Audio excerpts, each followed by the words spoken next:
Samia afunguka madeni mawili. Wanafunzi sekondari Milambo wakamatwa. 11 kizimbani kwa kuharibu miundombinu na makaburi. Ufadhili wa Samia wahitimu kidato cha 6 kupelekwa majuu kusoma akili unde. Assalamu alaikum warahmatullahi wabarakatuh. Mpendwa mtazamaji wa Fadhakir TV popote pale ulipo ulimwenguni, karibu katika kipindi chako pendwa kabisa, kipindi cha Chai ya Asubuhi, ambapo utakuwa nami mtangazaji wako Said Hassan, na hii ni sehemu ya mwanzo ya kipindi hiki cha Chai ya Asubuhi. Baada ya kumalizika kipindi hiki cha mwanzo, basi tutaingia katika sehemu ya pili ya Chai ya Asubuhi. Na katika sehemu hii ya kwanza tutaangazia uchambuzi wa vichwa vya habari vya magazeti yaliyojiri siku ya leo. Na hapa mwanzo kabisa nikiwa na gazeti la Nipashe, ambapo Mwanga wa Jamii, na habari yake kuu ikiwa ni Samia afunguka madeni mawili. Wakuu wa nchi wafichua alivyokuwa mwalimu wao kimya kimya. Malasusa mtaja ni darasa kwa viongozi. Ukurasa wa pili utaipata habari hii. Lakini pia misukosuko ya tikisa Chadema. Wasajili wa vyama atengua viongozi. Kigogo akamatwa uwanja wa ndege Dar es Salaam. Bawacha ya wakosoa wanohama.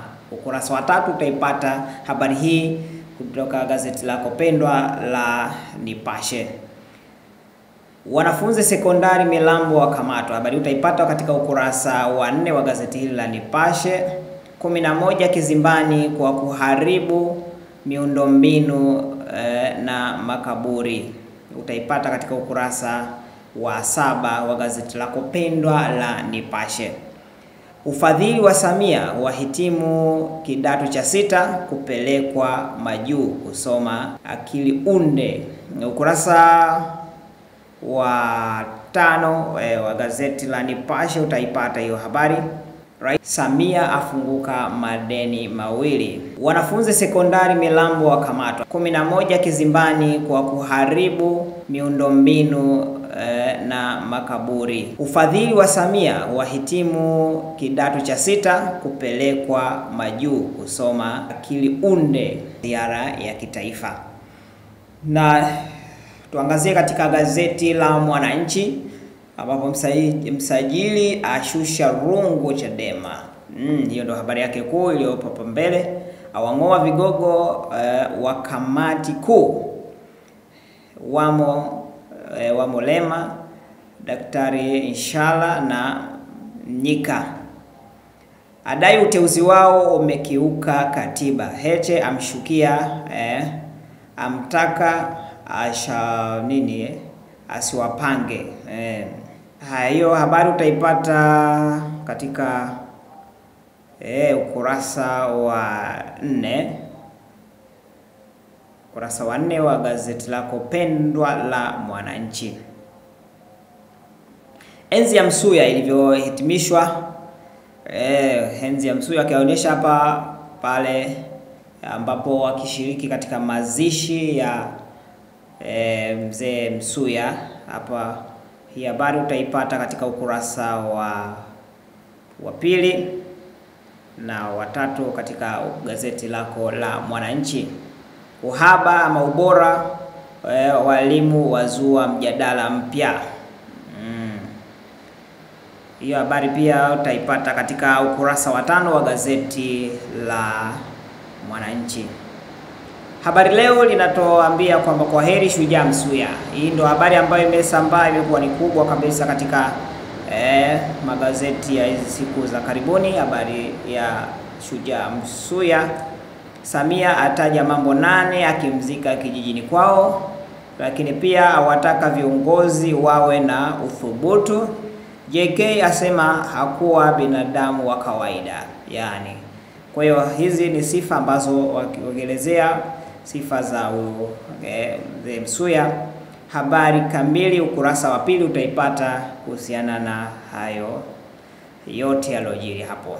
Ulega amfyatua mkandarasi aunda timu kivuko uko Tanga. Habari utaipata katika ukurasa wa 15 wa gazeti lako pendwa la Habari Leo. Na tuangazie katika gazeti la Majira, ambapo habari yake kuu ikisema Samia anasema tutakamilisha kituo cha afya kumuenzi Msuya. Hapa tutakamilisha, awataka viongozi nchini kuyaishi yale mema aliyoyaishi. Na Kikwete asema alikuwa mwalimu kwake. Malasula ataka viongozi kuwanyenyekea watu. Habari hii utaipata katika ukurasa wa 4, lakini habari picha hapo ikionekana rais wakionekana katika kumazishi hapo wakiweka yale mapambo yao. Haya, Ulega azidi kuwasha moto sasa kuchunguza kivuko. Mnyika naye ajibu G55. Kiana asema hakuna makundi. Ukurasa wa 2 utaipata habari hii katika gazeti hili la Majira. Athari za mabadiliko ya tabia nchi Zanzibar zilivyowafanya wanawake kuacha uvuvi. Mbona wanawake nao wamo katika uvuvi kule. Kwa hiyo kuna zile athari za mabadiliko ya tabia nchi zimewafanya waweze kuacha uvuvi.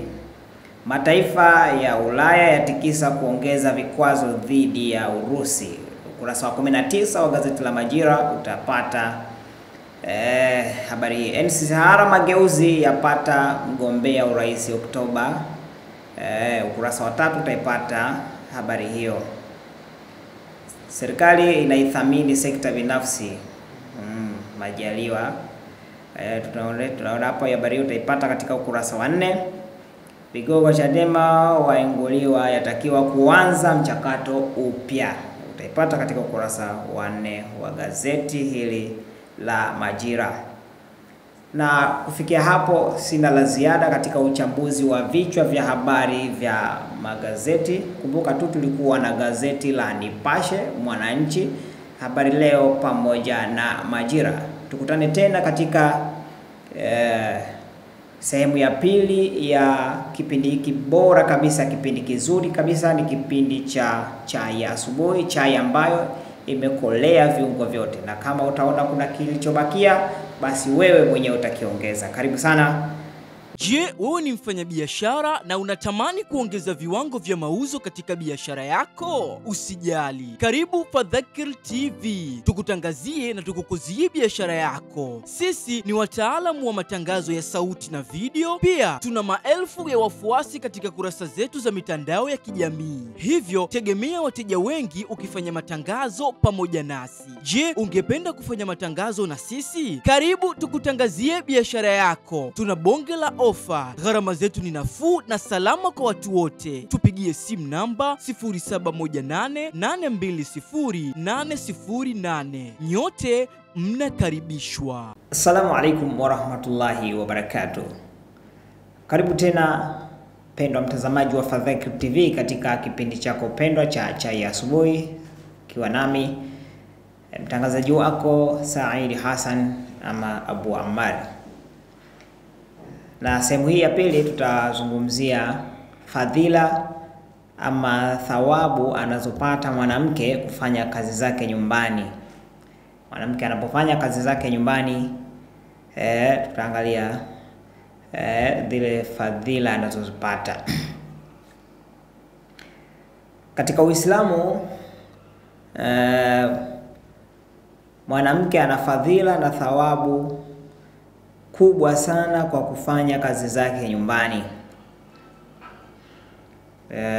Katika maisha ya kijamii na maisha kwa ujumla. Hapa kuna baadhi ya fadhila hizo ambazo mwanamke akifanya zile shughuli zake za nyumbani basi anapata fadhila hizo. Kwanza, ni ibada.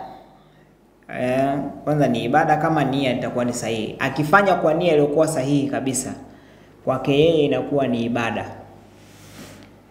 Kwa hiyo kama ni ibada anapata thawabu. Ikiwa mwanamke anafanya kazi za nyumbani kwa nia ya kutimiza wajibu wake, kuwahudumia, kama kumhudumia mume, kuwahudumia familia yake kwa ajili ya Allah, akahudumia hivi kwa ajili ya Allah subhanahu wa ta'ala, basi anapata thawabu kama vile anavyopata mtu anayeabudu kwa kuswali au kufunga.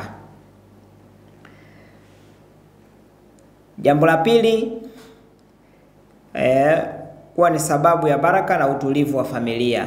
Mwanamke anapofanya kazi zake za nyumbani kwa ajili ya Allah subhanahu wa ta'ala, akafanya kwa ajili ya kutafuta radhi za Allah subhanahu wa ta'ala, basi inakuwa ni sababu ya baraka na utulivu wa familia. Wanawake wanachangia kwa juhudi zao kuhakikisha nyumba ni safi, chakula kipo, watoto wanatunzwa vizuri na mume anapata utulivu, huleta baraka kubwa katika familia. Familia mzima inapata baraka kwa sababu ya hizi huduma ambazo mwanamke anazifanya. Lakini pia jambo lingine ni kwamba jambo la tatu, kwamba kumridhisha mumewe ni njia ya kuingia peponi. Wanawake wanasema pepo zao zipo chini ya miguu ya waume zao. Yaani kwamba wao ili wapate kuingia peponi, basi inatakiwa waweze kuwaridhisha waume zao. Mtume sallallahu alaihi wasallam amesema mwanamke anaposwali swala zake 5 na anafunga mwezi wake wa Ramadhani, na anaposwali anapojilinda kutoka kufanya uzinifu, na anapomtii mume wake, ataambiwa ingie peponi kwa mlango wote utakao.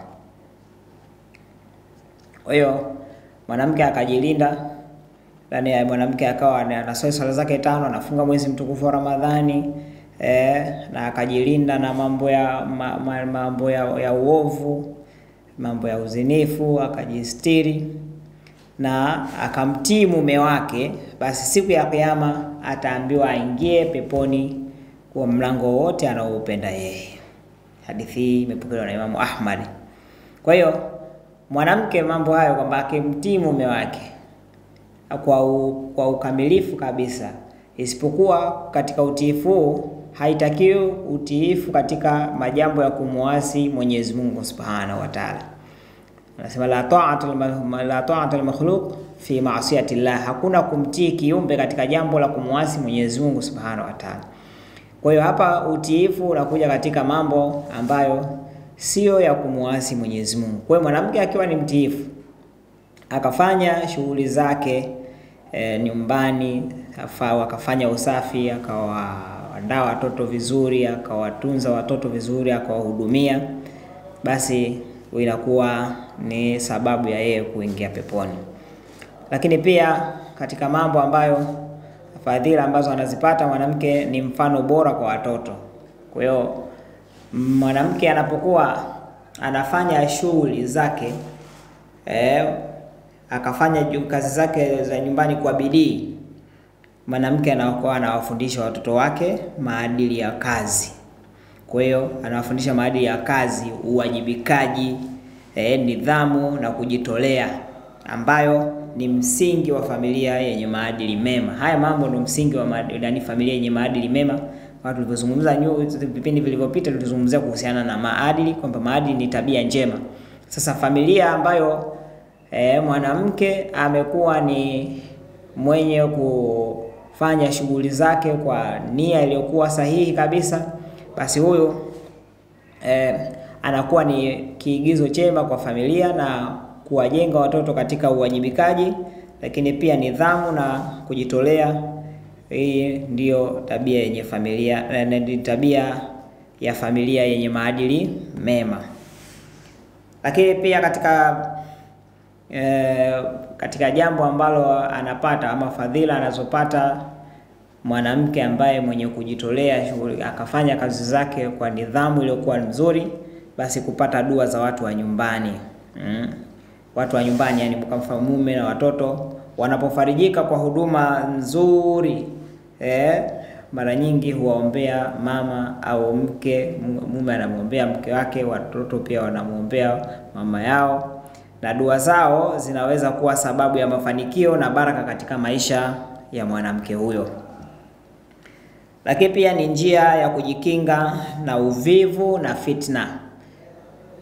Hapa kuwa na shughuli za nyumbani hupunguza nafasi ya kujihusisha na mambo yasiyo na manufaa, hivyo kumuweka mwanamke katika usalama wa kiroho na kimaadili.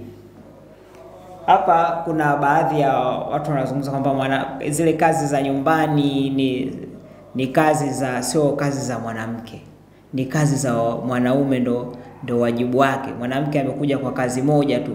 Hii sio kweli. Mimi sikubaliani na watu ambao wanasema kwamba kazi za nyumbani ni kazi za mwanaume, sio za mwanamke. Mwanamke kazi yake ni amekuja kwa kazi moja tu, sivyo? Hii sikubaliani nao kwa sababu mwanaume sio hujakatazwa kufanya ihsani, kama Mtume SAW alikuwa akiwasaidia wake zake baadhi ya kazi za nyumbani na nini, katika mambo ambayo yanaingiza faraja. Lakini sio kwamba ni jukumu la mwanaume kwamba ili asubuhi kabla hajaenda zake kazini akae pale aanze kuosha vyombo. Baada ya kuosha vyombo aandae chai au aandalie watoto, sijui afanye hivi, akitoka hapa aende kazini kule, akirudi alafu aje tena akute vyombo vichafu avioshe, nguo za watoto azifue, akitoka hapo amalize aanze kuandaa chakula cha usiku. Hii sivyo. Wakati wa Mtume sallallahu alaihi wasallam tunajifunza kutoka kwa Mtume sallallahu alaihi wasallam. Mtume sallallahu alaihi wasallam ana mwanae Bi Fatima, katika mabinti ambao ni vipenzi wa Mtume Muhammad sallallahu alaihi wasallam. Alikuwa akimpenda sana mwanae Fatima. Tunajifunza kutoka kwake. Mtume sallallahu alaihi wasallam, binti yake siku moja alikuja nyumbani kwake. Alivyokuja alikuta ana watu. Binti akashindwa kuongea kile alichokuwa amekusudia kuongea. Siku ya pili Mtume SAW alipokwenda kwa mwanae akamuuliza kulikuwa na nini, lakini alishindwa kuongea. Mumewe Ali radhiallahu anhu akabidi azungumze kwa niaba yake. Akamwambia, mke wangu alikuja kwako kwa sababu amekuwa anafanya kazi nyingi sana za nyumbani mpaka mikono yake imeota suguru, lakini pia kifua chake kimeota suguru kwa sababu ya kubeba maji. Maana maji walikuwa akibeba saa nyingine labda katika ndoo zile za kama magome ya miti na nini. Kwa hiyo kifua kimeota suguru pamoja na mikono kwa sababu ya zile kazi za nyumbani. Kwa hiyo alikuja kwa ajili ya kuomba, kwa sababu kipindi kile kulikuwa kumpatikana wale mateka. Alikuwa anakuja kwa ajili ya kuomba mateka mmoja ili aweze kumsaidia kazi zake za nyumbani. Mtume sallallahu alaihi wasallam hakumpatia Mtume kwamba kwa sababu binti yangu mimi nakupenda sana na ili jukumu ni kwa sababu ni jukumu sio jukumu lako wewe kufanya hizo kazi za nyumbani, basi wewe ngoja nikupatie tena, sio nakupatia mmoja, nakupatia wawili kabisa, kwa sababu ili usipate shida kabisa, wewe ukae tu kazi yako moja. Hapana, Mtume sallallahu alaihi wasallam hakumpatia mtumwa, japo alikuwa nao watu wengi. Hakumpatia mtumwa. Alichomwambia kwamba akamfundisha adhkari za kufanya wakati wa kulala. Sasa fikiria, alimfundisha adhkari wakati wa kulala. Sema unapotaka kwenda kulala, basi fanya adhkari zako, subhanallah mara 33, alhamdulillah mara 33, Allahu akbar mara 34. Hicho ndio alichomfundisha. Hakumpatia mtumwa, akamwambia fanya kazi zako za nyumbani kwa mikono yako mwenyewe. Sasa kama tunaiga mfano bora, tunaiga kwa kutoka kwa mtume wetu Muhammad sallallahu alaihi wasallam.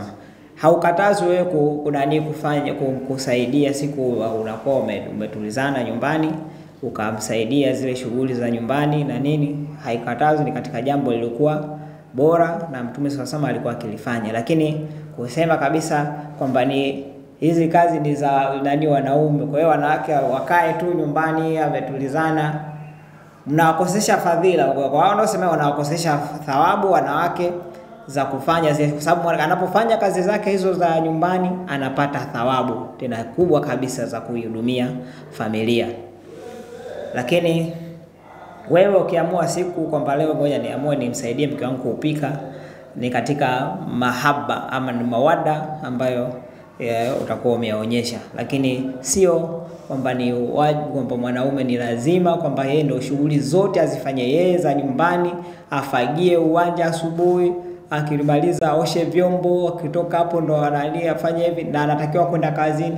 Hii sio katika jambo. Sisi tunaiga mfano bora kutoka kwa Mtume Muhammad sallallahu alaihi wasallam. Kwa hiyo nasaha zangu wale ambao wanazungumza ili na kuliweka kwamba wanawake hawafai kufanya zile shughuli za nyumbani, shughuli zenu za wanaume, mnawakosesha fadhila wanawake za kufanya shughuli zao, kwa sababu wanapofanya wanapata thawabu, ujira mkubwa sana. Mnawakosesha hizo fadhila, kwa sababu itakuwa na wewe mwanaume utapata shida. Kama unafanya kazi, maana utakuwa wewe unabidi kila siku uchelewe kazini kwa ajili ya kuanza kuhudumia kwanza habari za nyumbani na nini, alafu uende kazini. Ukirudi mwanamke kakaa nyumbani unakuta hajapika, ufike uanze kuingia jikoni uanze kupika, umwandalie mke wako chakula, kisha maliza kula ndio mnge kupumzika. Sasa hili tuweze kuliweka sawa, wanawake waweze kufanya kazi zao za nyumbani kwa nia safi, kwa kutaraji malipo kutoka kwa Allah Subhanahu wa Ta'ala, na waweze kuzihudumia familia zao vizuri kabisa. Hili litawasaidia kuweza kupata mafanikio katika maisha ya dunia na huko akhera. Tunamuomba Mwenyezi Mungu Subhanahu wa Ta'ala atujalie kuweza kuyasikia yaliyokuwa mazuri na kuyafuata pia yaliyokuwa mema. Wenye kusikiliza kauli na kuyafuata yaliyokuwa mema. Maasalam. Hapa mpaka kufika hapo ndo tumefikia mwisho wa kipindi chetu cha chai ya asubuhi, chai ambayo ilikuwa na viungo vyote unavyovijua wewe vya chai. Tukutane tena katika vipindi vingine ambavyo vinaendelea katika channel yako pendwa ya Fadhakir TV. Ni mimi mtangazaji wako Said Hassan. Ifika hapo niseme maasalam. Inunue pepo yako kwa mali alizokujalia Allah. Changia sasa Fadhakir TV kwa ajili ya dini yako. Unaweza kuchangia kupitia M-Pesa namba 0755848508, Tigo Pesa namba 0718820808, Airtel Money namba 0698313968. Kumbuka, jina ni Fadhakir TV. Hakika ukumbusho unawafaa wenye kuamini. Mungu akubariki sana.